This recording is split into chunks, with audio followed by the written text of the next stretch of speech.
नमस्ते दोस्तों, चैनल के ऊपर स्वागत है। और आज मैं आपके लिए स्पेशल वीडियो में जो अदानी ग्रुप के ऊपर एक अभी न्यूज़ चल रही है, जो एक अमेरिकन कंपनी है, रिसर्च कंपनी है, जिसके बारे में आपने सुना होगा, हिंडनबर्ग। उसके बारे में थोड़ा सा मैं आज इसके लिए मैं एक स्पेशल वीडियो बना रहा हूँ। और आप लोग इसको किसी से रिलेट मत करना। मैं आपको अपना एक व्यू दे रहा हूँ, मेरा एक जो थिंक है और जैसा मैं सोच रहा हूँ। बस मैं उन सब चीज़ों के ऊपर ना मैं अदानी ग्रुप की कोई फेवर रखूँगा ना कुछ। मैं आपको एक नॉलेज के रूप में आपको बताना चाहता हूँ, ठीक है। देखिए, अदानी ग्रुप क्या है, आप लोग जानते हैं। अदानी ग्रुप के बारे में पहले थोड़ा सा बता दूं, ज़्यादा नहीं डिटेल में जाऊंगा, थोड़ा सा बस 5 मिनट में ही आपको सारा ख़त्म करने की कोशिश करूंगा।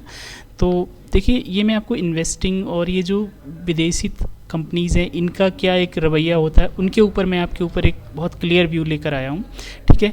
अदानी ग्रुप के बारे में थोड़ा सा बता देता हूँ। ये 1988 से इंडिया के अंदर हमारे एक बिजनेसमैन हैं, गौतम अदानी जी, उनके द्वारा ये कंपनी की स्थापना हुई थी। कई सारी सेक्टर्स में ये काम कर रही है, ऑयल्स में, और आपको पता है, और जो आपका सोलर पैनल्स वगैरह जो बनते हैं, इन सब चीज़ों में, सोलर एनर्जी और पावर, मतलब हर तरीके के फील्ड में ये वर्क कर रही है, ठीक है। तो बहुत अच्छा बिज़नेस है, इंडिया के अंदर एक नाम है। और अभी आपको पता होगा कि वर्ल्ड जो बहुत बड़े बिलियनर्स हैं, उनके वर्ल्ड के 3rd पर्सन रिचेस्ट पर्सन में अदानी ग्रुप का नाम, जो हमारे गौतम अदानी जी का, आ गया था, ठीक है।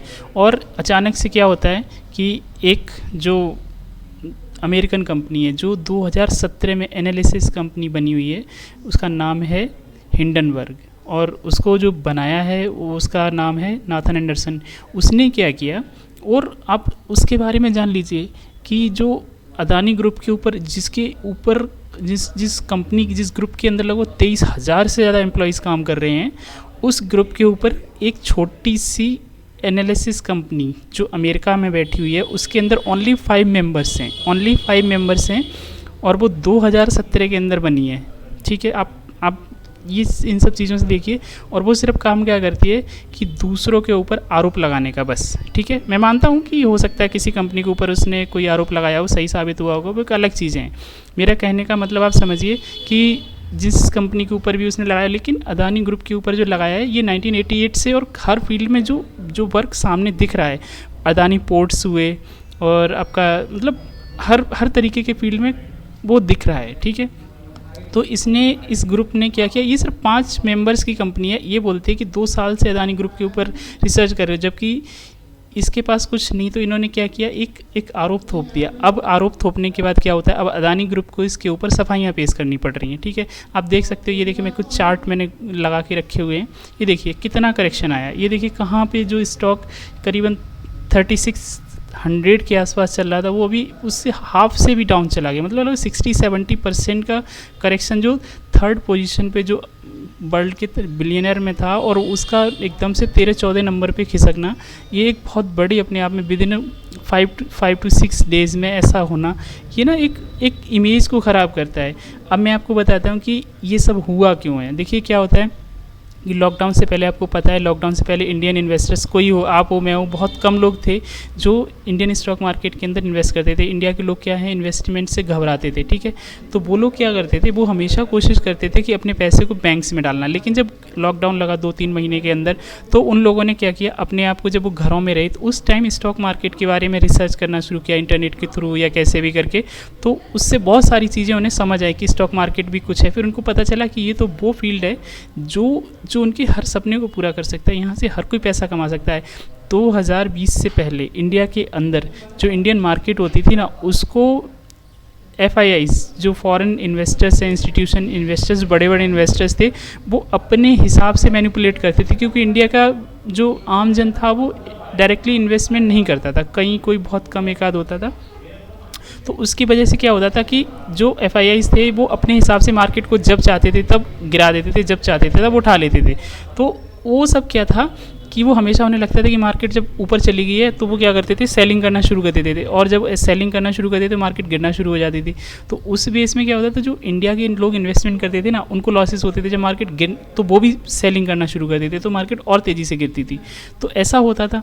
फिर बाद में क्या करते, जैसे मार्केट गिरी, तो जब मार्केट गिर रही होती है ना, तो एक कहते हैं ना, सबके अंदर एक पैनिक क्रिएट हो जाता है कि अब खरीदूँ, तो उस टाइम वो क्या करते थे, बाइंग करना शुरू कर, मतलब अपने हिसाब से पैसा कमा रहे थे। तो अब 2020 के बाद क्या हुआ, जब लॉकडाउन लगा उसके बाद जब इंडिया का मार्केट, जब निफ्टी जो 7-8 हज़ार के आसपास कहीं पहुंच गया था, वहां से वापस जब 12-13 हज़ार 14 हज़ार क्रॉस करके अब 18 हज़ार पे जब पहुंच चुका है, तो वहाँ पे क्या हुआ कि जो कंटिन्यूसली 1-2 साल से जब से भी मार्केट वापस उठा है, तब से एफआईआईज क्या कर रहे हैं, वो कंटिन्यू सेलिंग कर रहे हैं मार्केट को, वो गिराने की हर कोशिश कर रहे हैं।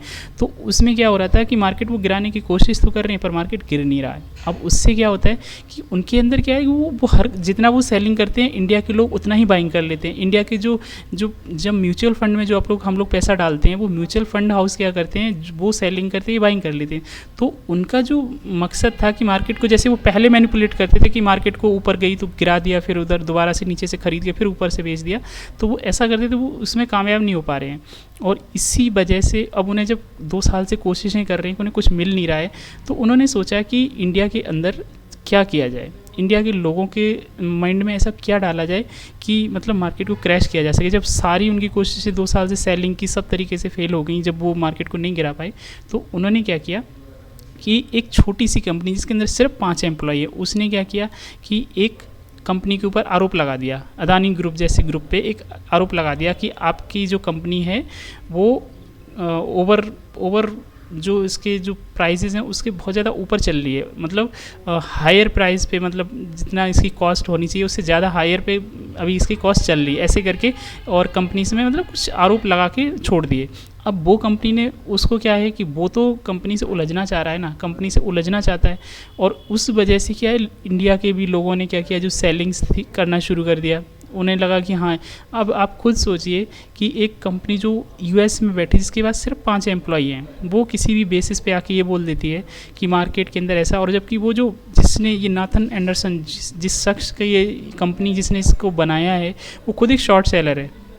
वो क्या करता है, वो पहले से ही पोजीशंस बना के बैठ जाता है, शॉर्ट का आपको पता होगा कि मार्केट में पहले से ही शॉर्ट करके बैठ जाता है। वो जिनके ऊपर उसने लगाया है वो शॉर्ट करके बैठ जाता है, वो 50-60-70% का उसमें प्रॉफिट ले लेता है, वो अपने खास बंदों को जिसने पहले से उसने करवा रखा होगा। तो ये अब बाद में ये क्या है, बाद में अगर ये सब चीज़ें सब क्लियर होंगी तो उसके बाद ये जब स्टॉक उठेगा उससे पहले वो अपनी पोजीशन बुक कर लेगा, ठीक है। तो इस तरीके की जो न्यूज़ प्लॉट कर रहे हैं ना, ये सब जानबूझ के की जा रही है, और इन सब के पीछे एक मकसद है कि इंडिया के अंदर भी G20 का सम्मेलन भी हो रहा है, तो इंडिया की ना एक इमेज को भी ख़राब करने की कोशिश कर रहे हैं ये लोग।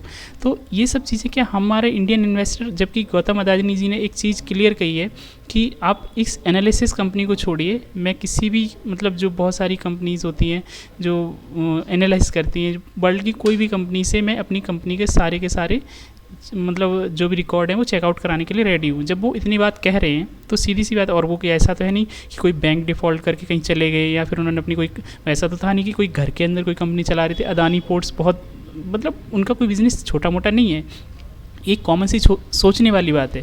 तो ये सब चीज़ें क्या थी, एक जानबूझ के प्री प्लान थी। और ये देखना अभी पिछले जैसे कुछ अब यहाँ से थोड़ा सा नीचे से बाइंग आनी शुरू हुई है, अगर ये कंटिन्यू हुई तो ये जितना तेज़ी से नीचे आया ना, इससे तेज़ी से भी ऊपर जा सकता है। तो इसलिए अगर आपके पास आप चाहते हैं इन्वेस्टमेंट करना, तो कुछ पैसा जो आपके पास ऐसा है ना, जिसे आप मान के चले 2-4-5 हज़ार रुपये, जो बिल्कुल आप मतलब ये समझ लो कि एक तरीके से आप चाहें तो उसे बैट की तरीके से लगा लीजिए, ठीक है।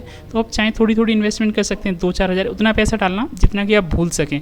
इससे क्या होगा कि एक तो हमारी इंडिया की जो इकोनॉमी है जिसको बदनाम करने की कोशिश करी जा रही है उसमें सपोर्ट मिलेगा, ठीक है। दूसरी चीज़ ये है कि अगर ये स्टॉक तेज़ी से ऊपर जाएगा तो आपका पैसा हो सकता है जितना आप लगा रहे हो उससे 2 गुना 2-4-10 दिन में ही हो जाए, ठीक है। तो ये सब चीज़ें क्या हैं कि जो सब बदनाम करने की इंडिया को, हमारे इन्वेस्टर्स को बार बार आप देख रहे होंगे एफआईआईज कंटिन्यू यही करते हैं। वो क्या करते हैं कि सेलिंग करना शुरू करते हैं, तो हमारे इंडिया के इन्वेस्टर्स को कंटिन्यूसली वो लॉस देना चाहते हैं।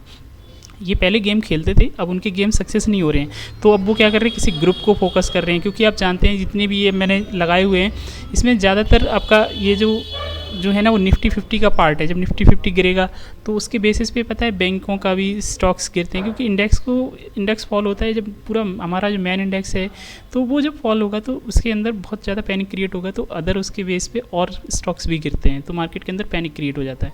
तो ये सब चीज़ें ना बहुत ज़्यादा प्री प्लान्ड थी, और कोशिश करिएगा कि एकदम से, और हमारे इंडिया के अंदर क्या लोग ना अभी भी स्टॉक मार्केट को इतना अच्छे से नहीं जानते हैं और इन सब चीज़ों को नहीं समझते हैं, इनके बारे में पढ़ाई कम की है इन लोगों को। और ज़्यादातर इन्वेस्टर्स वो हैं जो बस न्यूज़ के बेसिस पे चलते हैं, इसके चक्कर में क्या करते हैं, बस एक न्यूज़ फ्लोट हुई और बस सेलिंग करना शुरू कर दी, बाइंग करना शुरू कर दी। ये सब चीज़ें ना आप उनके फंडामेंटल्स नहीं समझते हैं।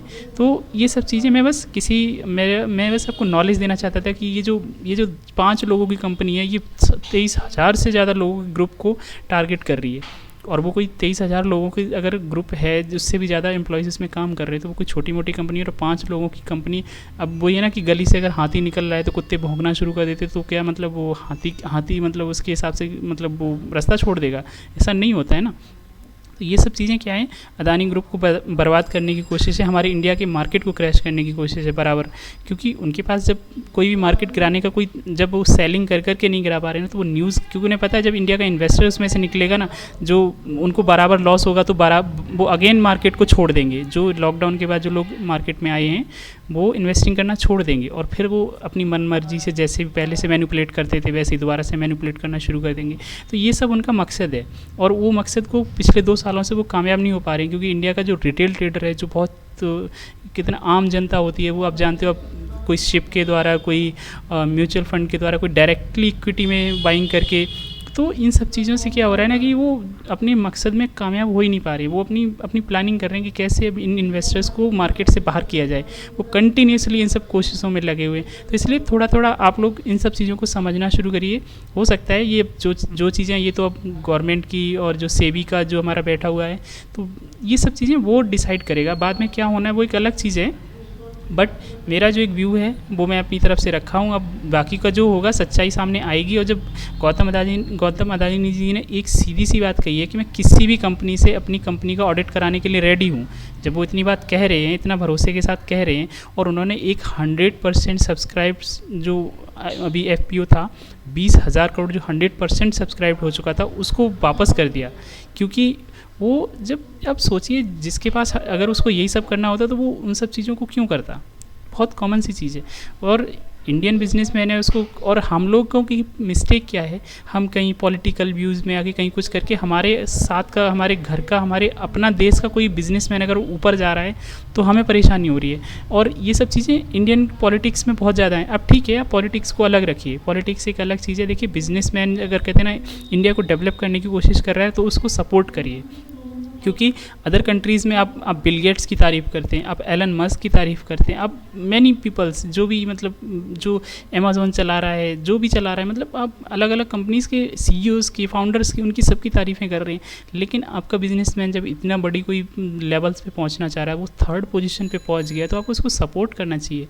बट यहाँ पे क्या है, यहाँ पे एक पॉलिटिकल व्यू है कि अगर वो एंटी हैं तो फिर आप देश की जाके नहीं सोचते। अगर आपके देश का नाम ऊपर हो रहा है ना, तो ये बहुत अच्छी चीज़ है ना। इसके ऊपर किसी को परेशानी होनी नहीं चाहिए। देखिए, मैं किसी भी पॉलिटिकल पार्टी या किसी का मैं कभी भी सपोर्ट नहीं करता कि वो जो भी अपना जैसा करे वो अलग चीज़ है। लेकिन बिजनेसमैन किसी पार्टी का नहीं होता है ना, वो हमेशा क्या होता है, वो बिजनेसमैन होता है। वो हमेशा अगर डेवलपमेंट करेगा तो पूरी कंट्री के लिए करेगा, और उसके अंदर जो जॉब अपॉर्चुनिटीज़ क्रिएट करेगा तो वो हमारे इंडिया के लोगों के लिए होंगी ना। विदेशी क्या करेंगे, वो यहाँ से आएंगे, पैसा लेके और निकल जाएंगे। तो हमारे इंडिया के लोगों को वो डेवलप नहीं होना देना चाहते, और वो तो चाहते ही नहीं। हमारे लोग भी, मतलब हम लोग उनके, बहुत सारे लोग मैं न्यूज़ पे देख रहा हूँ, मतलब सोशल मीडिया पे मैंने बहुत देखा कि लोग मतलब बहुत खुश हो रहे हैं। अगर इंडियन, मतलब उन्हें ये नहीं पता, ये बात अभी मैं भी नहीं जानता, कोई नहीं जानता ये बात सही है गलत है, वो एक अलग चीज़ है। वो सब चीज़ें जब रिसर्च होकर आएंगी बाद में, जब सेबी अपना रिपोर्ट देगा, वो एक सब चीज़ें बाद में आएंगी। लेकिन मैं ये देख रहा हूँ कि कुछ लोग पॉलिटिकली उन सब चीज़ों को बहुत ज़्यादा मतलब इन्जॉय कर रहे हैं। उनको कह रहे हैं कि मतलब इंडिया का इन्वेस्टर अगर इन सब चीज़ों को समझेगा नहीं तो कौन समझेगा। विदेशी आपके मार्केट को कंटिन्यूसली मैनिपुलेट करना चाहते हैं। वो चाहते हैं कि अगर आप उनकी ही इशारों पे चलना चाहते हो तो एक अलग चीज़ है। लेकिन हम सबको ये चीज़ों को समझना पड़ेगा ना कि मतलब विदेशी हम लोगों को कंटिन्यूसली हर जगह से सेल ऑफ करके, वो सब चीज़ें कर करके क्या करते हैं, इंडिया के इन्वेस्टर को नुकसान ही पहुँचाते हैं ना। तो ये सब चीज़ें मैं एक आप लोगों को समझाने के लिए कर रहा हूँ कि आप ठीक है, आप इंडिया, अब रियलिटी चेक तो होने दीजिए, बाकी जो होगा एक ठीक है, आपने बाइंग करना है, सेलिंग करना, आप अपने हिसाब से करिए, मैं उस सब चीज़ों के लिए आपको रिकमेंडेशन नहीं कर रहा हूँ।